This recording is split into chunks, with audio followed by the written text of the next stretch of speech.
Chapitre 54 La loi universelle. En ce jour de ma visite annoncée, moi l'Éternel, votre Créateur, je m'adresse à vous tous par celui que j'ai appelé au soir du premier monde, pour vous éclairer et vous faire connaître ma volonté dans tous les âges.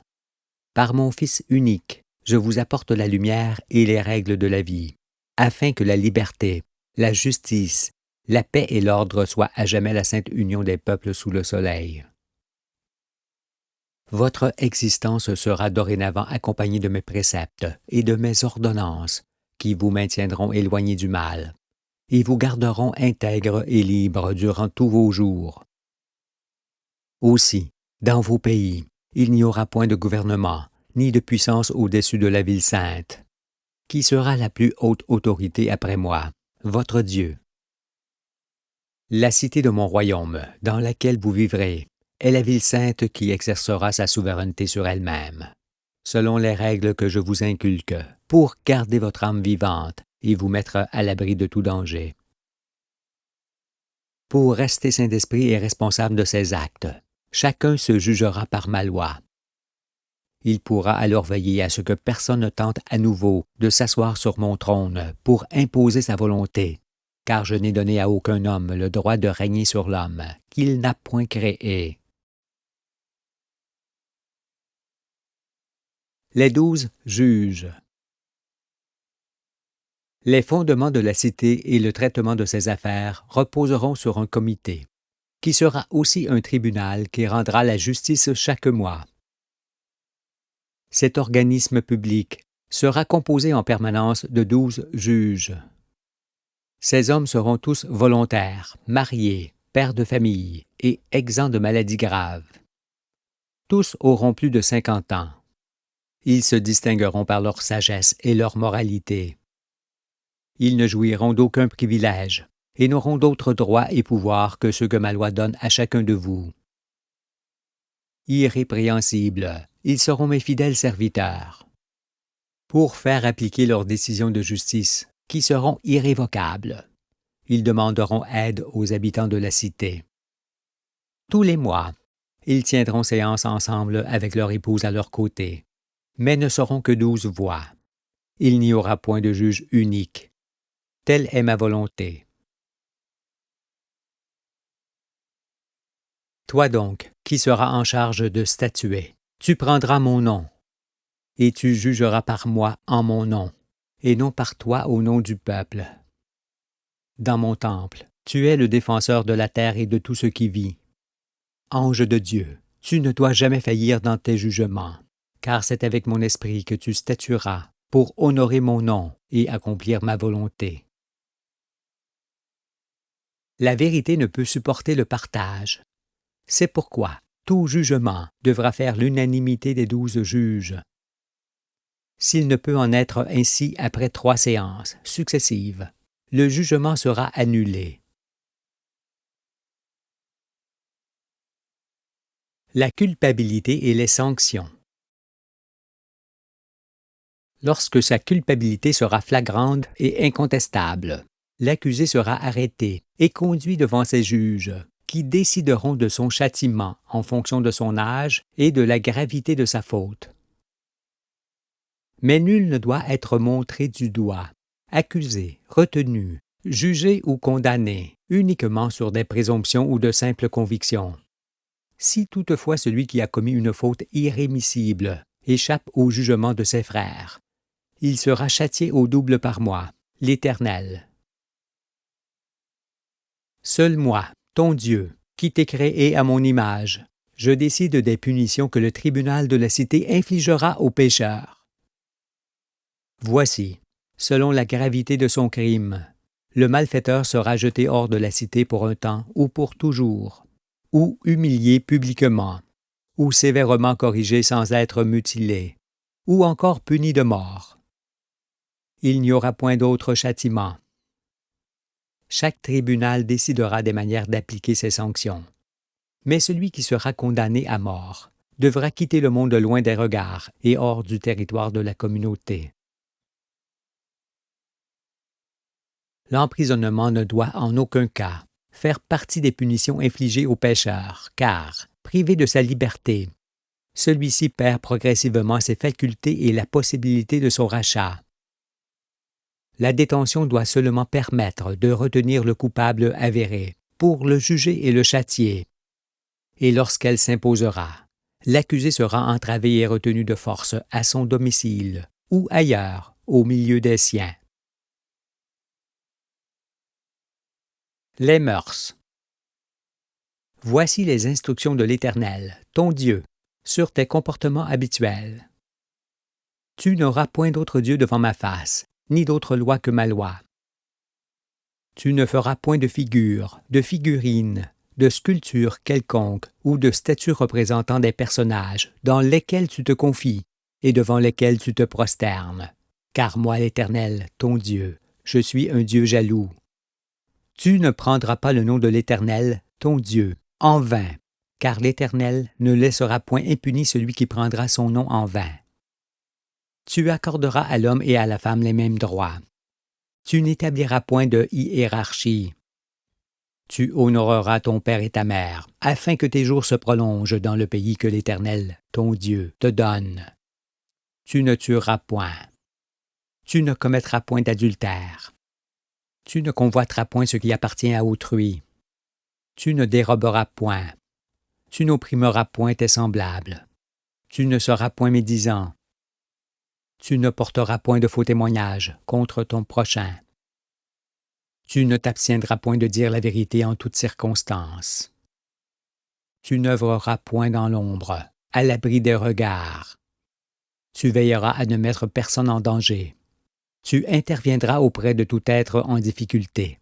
Tu vivras à l'heure solaire, et tu commenceras l'année nouvelle au solstice d'hiver. Mets en pratique mes anciens commandements et ceux que je prescris aujourd'hui à mon Fils pour qu'il assoie mon royaume. Car, dès ce jour et pour toujours, c'est moi seul l'Éternel, ton Dieu, qui règne sur la terre comme je règne au ciel. Les pratiques interdites. Désormais, vous connaissez votre devenir et celui du monde.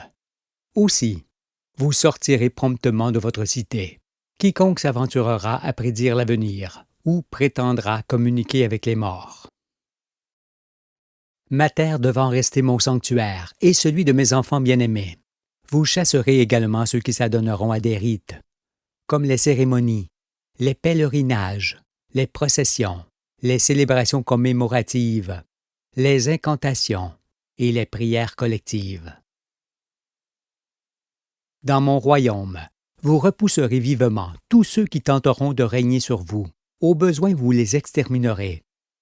Vous agirez pareillement envers ceux qui auront l'audace d'établir une chaîne de subordination ou qui essayeront de former une secte, une force armée, une domination, une caste. Pour que vous viviez en paix et que le monde ne connaisse plus l'horreur. Moi, le Créateur du ciel et de la terre, je vous demande d'abolir à jamais toute valeur en argent et de n'utiliser aucune forme de monnaie. Les comportements sociaux. Qu'ils soient hommes ou bêtes, tous les êtres doivent rester dans leur absolue liberté, sans aucune condition préalable venant de toi. N'ayant à conquérir que la connaissance de la vérité, tu seras souverain uniquement dans ton pays, qui est le pays originel du peuple duquel tu descends. Ta race, ton âge ou tes aptitudes ne te rendent nullement supérieur aux autres êtres humains. Si tu t'estimes au-dessus d'eux, je te punirai pour ton orgueil excessif. Tu mettras ton habileté et tes connaissances au service de tes semblables, sans rien leur demander en échange. Alors, je te gratifierai au double de ce que tu auras donné. Rendre la justice, secourir, soigner, aider, enseigner et prendre part aux activités collectives sont des actes honorifiques ne pouvant être rétribués. Tu vivras fraternellement avec tes semblables, en ayant soin de ne gêner personne. C'est là ta ligne de conduite de laquelle tu ne dois jamais t'écarter. Avant de faire une œuvre conséquente, médite sur mes préceptes et consulte tes frères pour leur demander des conseils ou leur assentiment. La protection des personnes. Quel que soit son âge ou son état de santé, tout individu qui sera coupable de la mort d'un ou de plusieurs êtres humains innocents, ou qui tentera de les tuer, ou qui participera à un meurtre, sera puni de mort par le tribunal.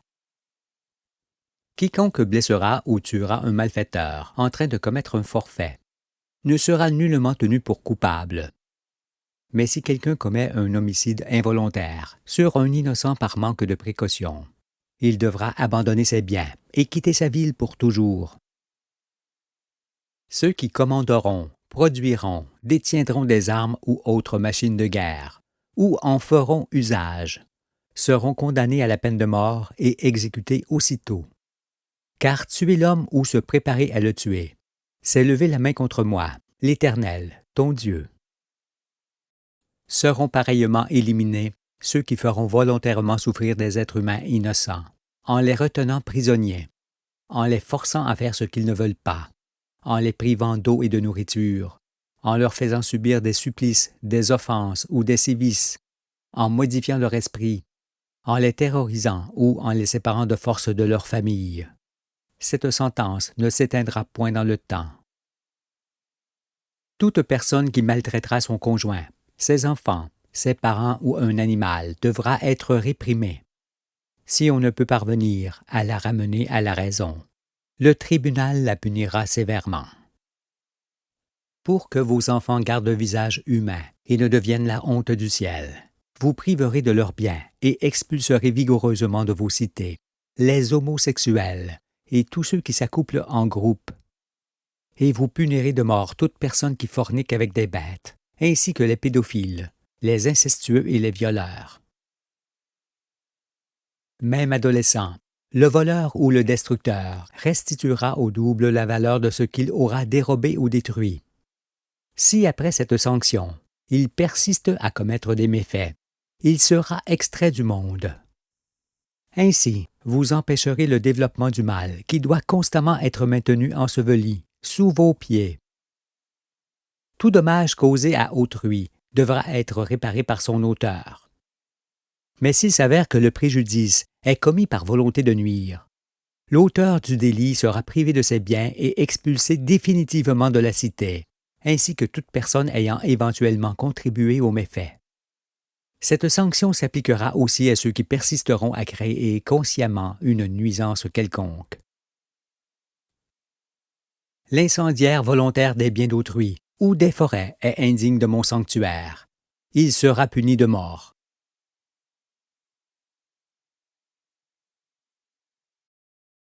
La protection de la vie. Moi, l'Éternel, ton Créateur, je te défends formellement de pratiquer la greffe d'organes ou d'autres parties du corps qui font l'objet de rejet. Préserve l'intégrité de tout être vivant. Une quelconque transformation de la nature par l'homme altère l'ordre originel et la vie de tous. Tu t'abstiendras alors formellement de modifier la nature des organismes vivants, sinon tu seras puni de mort et exécuté. Toute créature doit être conçue et venir au monde selon les règles de la nature.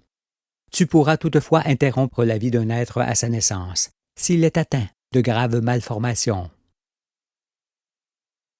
Quiconque aura des difficultés pour subvenir à ses besoins sera aidé par sa famille ou par la cité, car nul ne doit souffrir d'indigence et de pauvreté. Mais pour ne point l'amoindrir, tu n'assisteras point préventivement une personne valide.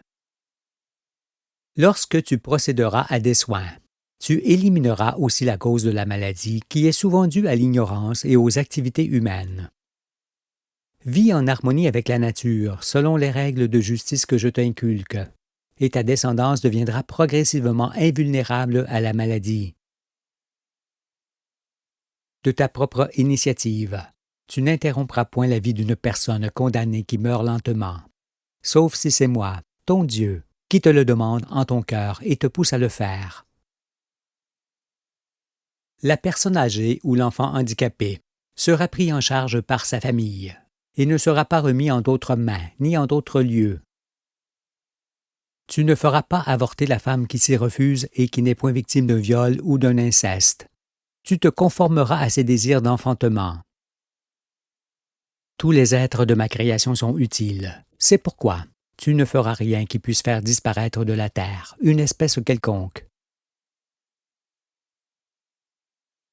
La protection des peuples et des races. Dans mon royaume où vous serez libres, je ne veux point de nation ni de frontières artificielles. Il ne s'y trouvera que des peuples souverains, parlant leur propre langue, et séparés les uns des autres par des limites naturelles. L'union des peuples se fera d'elle-même par la connaissance. Aussi, pour que l'ordre subsiste et maintienne la fraternité entre tous les hommes, chacun d'eux demeurera uniquement dans le pays de ses origines. Tout individu qui abandonnera sa famille et son peuple pour s'établir dans un pays où les habitants sont d'une autre race que la sienne sera considéré comme un lâche. Il sera refoulé par toutes les communautés du royaume.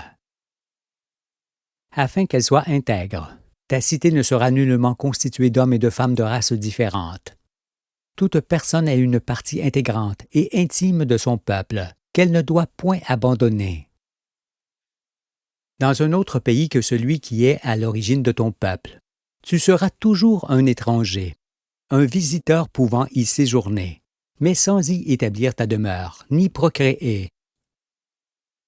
Tu ne prendras pas ton conjoint dans une couleur d'homme autre que la tienne, car le sang mêlé uniformise et affaiblit l'humanité. Ton véritable conjoint se trouve parmi ceux qui te ressemblent. Demande-le-moi, et je te le donnerai.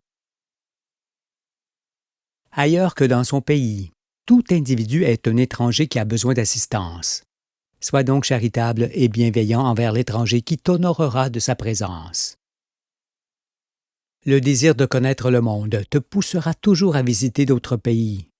Toutefois, ne cherche pas à voyager constamment, car le voyage est une récompense qui doit garder toute sa valeur. Chacun parlera sa propre langue et ne fera point un usage courant de la langue d'autrui, car la langue d'un peuple est l'esprit de ce peuple, qui ne doit point être troublé par un esprit étranger. La protection du jardin. Tu ne changeras point le relief, les rivages et les sites de la terre, et tu laisseras couler les eaux librement. Même si elles inondent, tu n'en changeras pas le cours ni leur feras de barrage.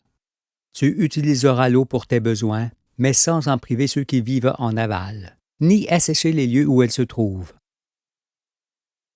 Pour que tout reste pur et que ta santé ne soit affectée, tu n'utiliseras que des produits naturels pour traiter tes cultures ou enrichir tes champs. Tu seras alors dans l'abondance, car la maladie s'en ira loin de toi. La forêt doit rester sauvage et se développer librement.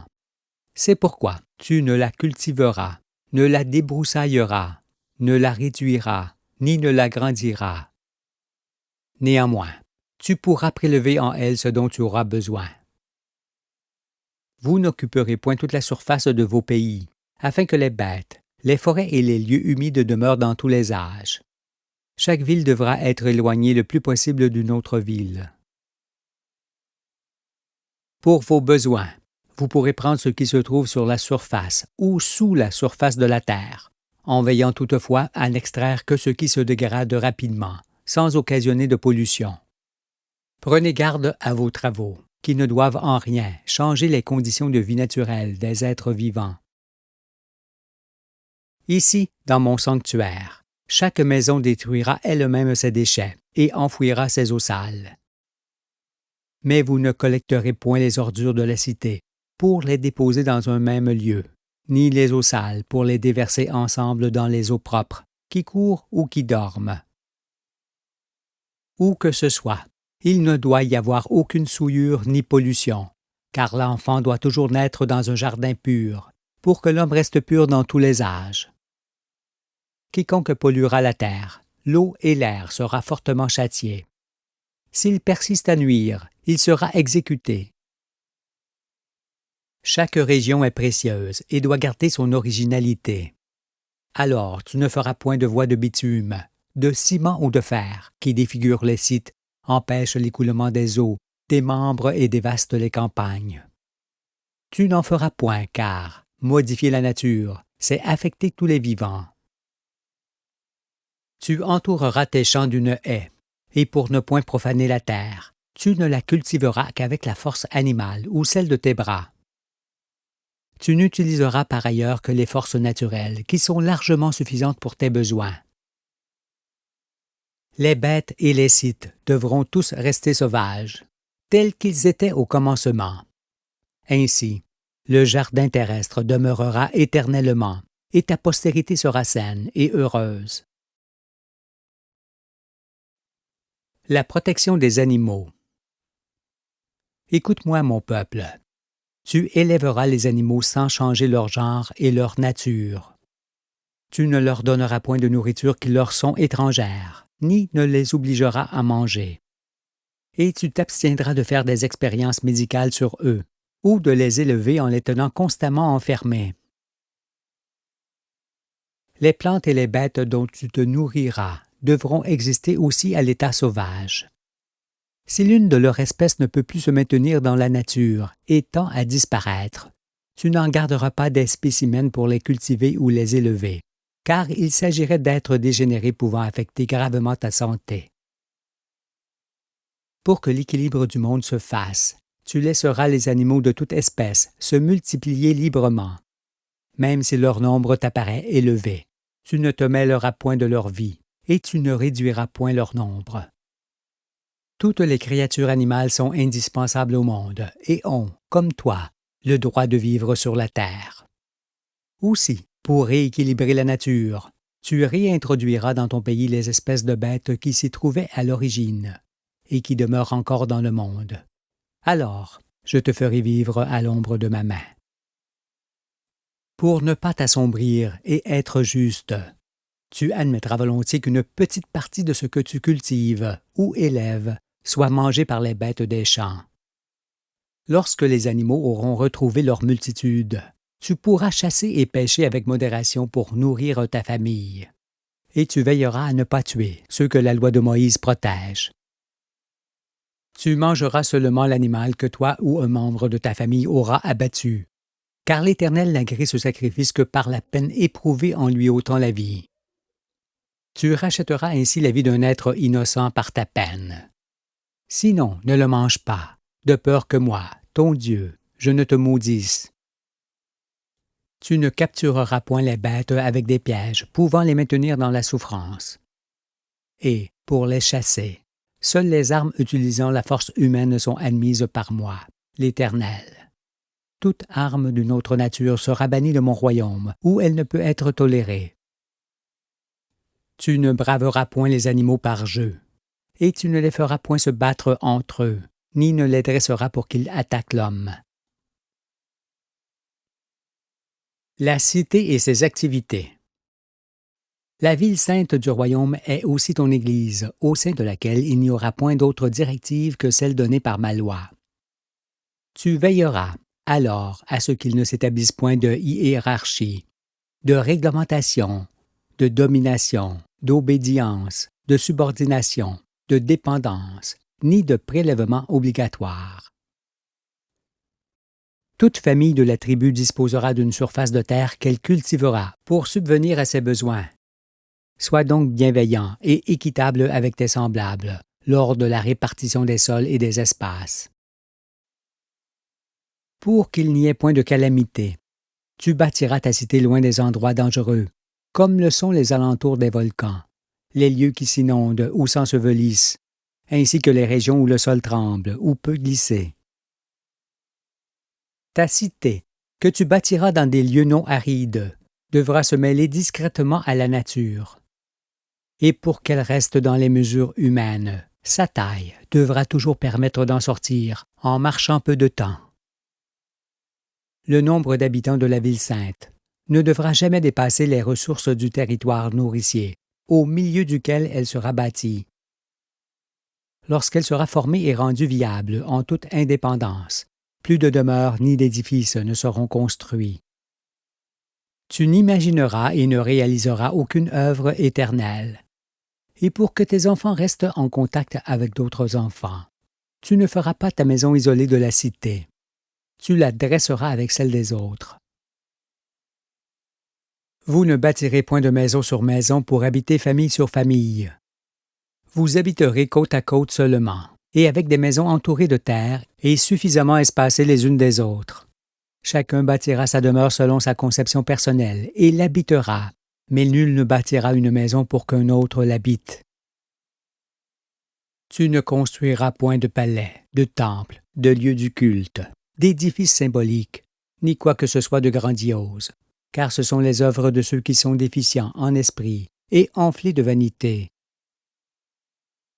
Animé par le Saint-Esprit, ta cité sera une communauté composée de familles indépendantes, solidaires et fraternelles. C'est pourquoi, pour veiller au bien-être de tous, tu seras constamment à l'écoute des habitants. Pour te mettre à l'abri de maladies graves, tu te nourriras exclusivement de tes produits ou de ceux de ta cité. Et par la gratuité de toute chose, qui laisse libre cours à l'abondance, tu ne manqueras jamais de rien. Afin que les plantes, les bêtes et les hommes ne soient dérangés, tu n'éclaireras pas ta cité la nuit comme en plein jour, et tu ne feras point de vacarme, de jour comme de nuit, sinon tu seras expulsé. Pour que les êtres vivants soient toujours sereins et protégés, moi l'Éternel, ton Dieu, je te demande de ne jamais employer l'atome, ni toute autre matière explosive ou toxique. Quiconque se détournera de ce commandement sera puni de mort par le tribunal. Toute mise en œuvre de matières premières, pouvant occasionner quelque nuisance ou autre danger, devra obligatoirement s'effectuer à l'extérieur du territoire de la cité.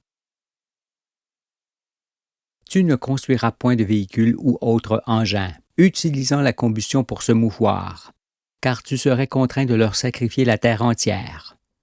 Néanmoins, tu pourras pratiquer toute industrie qui n'a pas de conséquences malheureuses sur les êtres vivants. Ton plus grand ennemi étant l'inutile, tu ne produiras que ce qui est indispensable à ta vie et à celle de tes proches.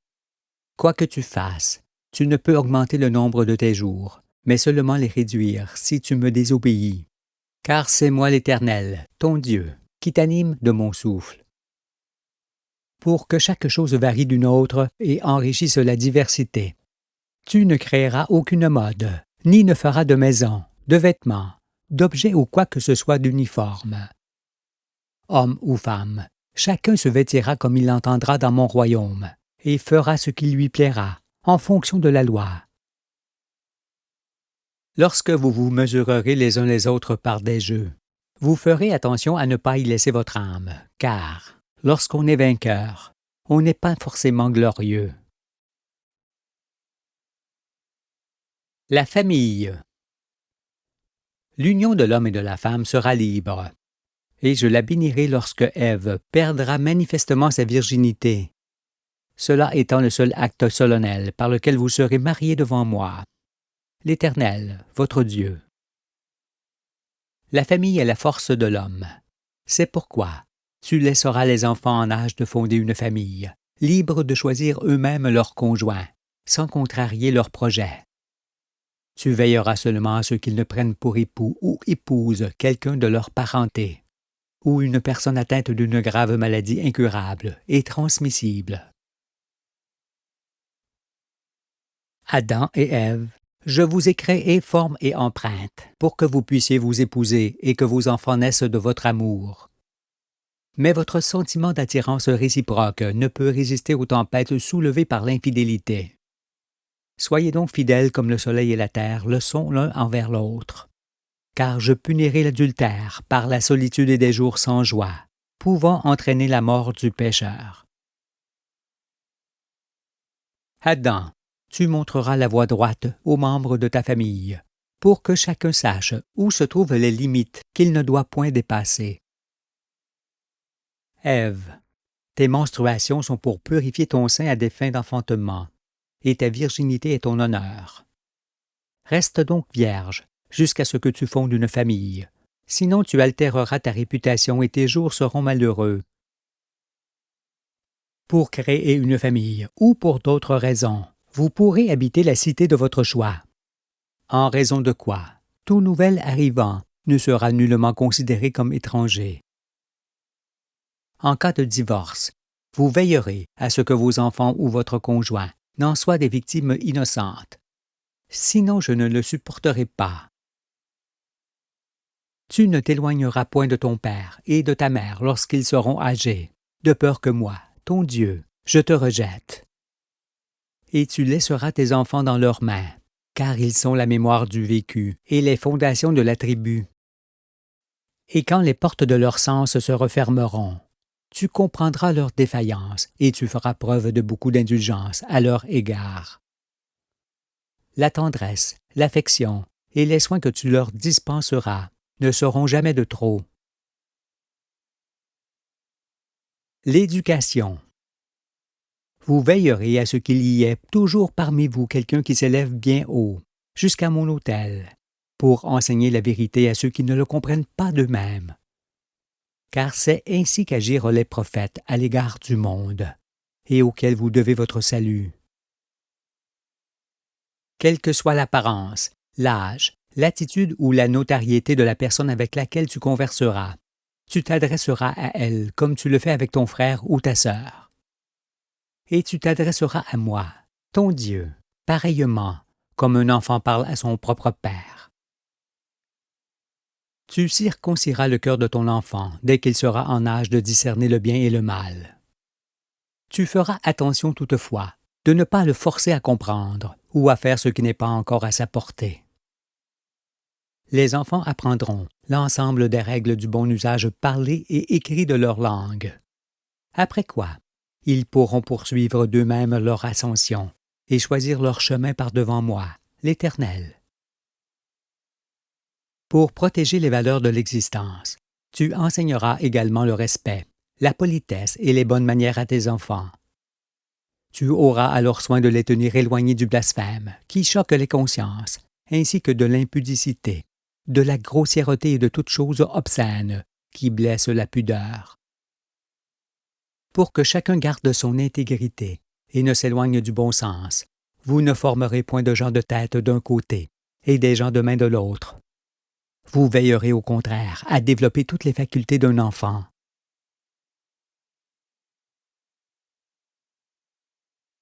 La jouissance des biens et de la liberté. La terre est la mère des vivants, que l'on ne doit point s'accaparer ni vendre.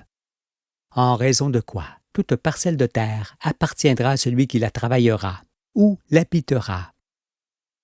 Tu pourras ainsi poursuivre l'œuvre de tes prédécesseurs. Mais tu n'auras en propre que ce que tu cultives, élèves ou bâtis avec tes mains. La maison familiale, les cultures et le bétail sont l'héritage naturel des enfants. Mais quiconque quittera la cité pour s'établir ailleurs perdra cet héritage. Et la maison non habitée et le champ non cultivé seront mis à la disposition de ceux qui en auront besoin. Moi l'Éternel, ton Dieu, je ne veux ni n'agréer aucun sacrifice de ta part à mon égard, car j'ai cela en aversion. Tu t'abstiendras alors de te priver des bonnes choses, ou de t'isoler, ou de te meurtrir, ou de te sacrifier pour attirer mes regards, ou encore de tuer des êtres pour me les offrir, sinon je te maudirai. Tu vivras paisiblement, sans te préoccuper des jours lointains. Tu profiteras au contraire du jour dans lequel tu te trouveras, car c'est moi, ton Créateur, qui prévoit tes lendemains, selon ma science dans laquelle tu n'as pas à intervenir. La récompense. Dans mon sanctuaire, vos morts ne seront pas morts, car je garderai leur âme pour la vie éternelle. Aussi, vous conduirez discrètement leur corps à leur dernière demeure, sans faire de spectacle ni de cérémonie. L'homme, ma créature bien-aimée, le plus grand commandement que je te donne, c'est de circoncire ton cœur, pour que tu puisses garder l'esprit de ta jeunesse et aimer mes œuvres telles que je les ai créées. Par l'amour que tu me témoigneras et par les saintes écritures de ton âme, je jure par moi-même de te faire vivre et revivre aussi longtemps que tu le mériteras. Car, en t'élevant et en t'approchant de moi, tu deviens éternel, mon enfant.